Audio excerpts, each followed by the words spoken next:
But real quickly, see some betting odds here from the world. So I can put a link to this. Bovada's got some odds, which you can access offshore anywhere. What events do you guys want first? We'll do men's, women's 100, and men's 1500. Those are the big ones I see here. Men's 100 meters. Who's your favorite? God, it's such a mess right now. I Kerley. feel like I give a slight edge to. Oh man, I mean, Kerley was consistent, but the last couple of races he hasn't done very well. I think it's either Kerley or maybe Zharnell Hughes. What's the deal with Jacobs? I'd love to see what his odds are. Okay, I like that thinking. Fred Kerley, plus 260. That means he wins. Wait, he's the favorite at plus 260, Weldon? Yeah. That's kind of crazy to me. That shows you how wide open this event is. That the favorite to win is still almost 3-1 odds. That just shows you how wide open this thing is this year.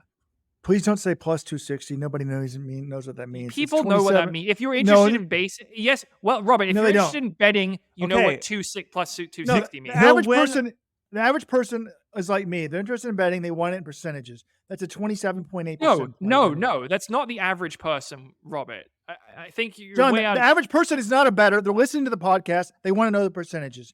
27.8%. I don't think you're right on that one. I think if you really want to simplify it, you would say he's 2.6 to 1.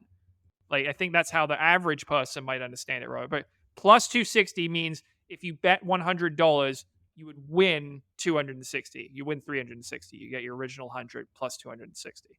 Right. He wins every one. You add one. He wins one out of every 3.6 times. 27%. Noah Lyles, second, plus 450. It's 1 out of 5.5 times. Zharnell Hughes, 1 at plus 550. I think that's the bet you take there. All right. Women's 100 meters. Who you guys got?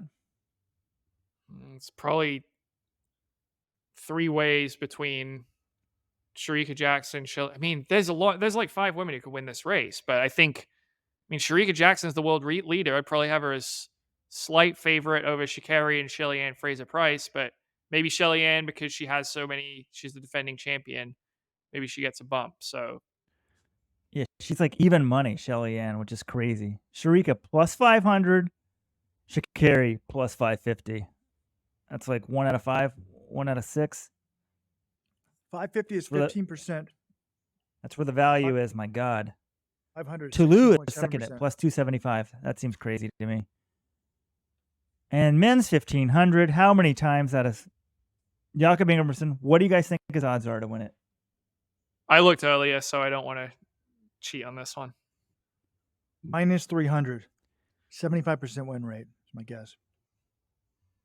No, Robert. Minus 600, which is crazy. So they're saying he wins this 6 out of 7 times. 85%.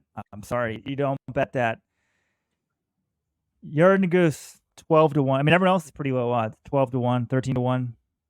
Katir, 9 to 1. God, betting the Goose at 12 to 1, 7.7%. That might be fun. Put $100 on that. I mean, does he win it 7 out of 100 times? I'm not sure if it's that high. 1 out of 12 times, John. That's what it means. 1 out of 12. Does he win 1 out of 12? Probably around that number, right? Maybe it might be a little lower, honestly. It might be like 1 in every 15. But I talked to a good friend of mine who's in the coaching business. He said, am I an a-hole for not running to see the Goose win? He's like, I just love Ingebrigtsen. I said, dude, I'm in the same boat. I think most people are. He's the opposite of Athing Mo and Sidney McLaughlin.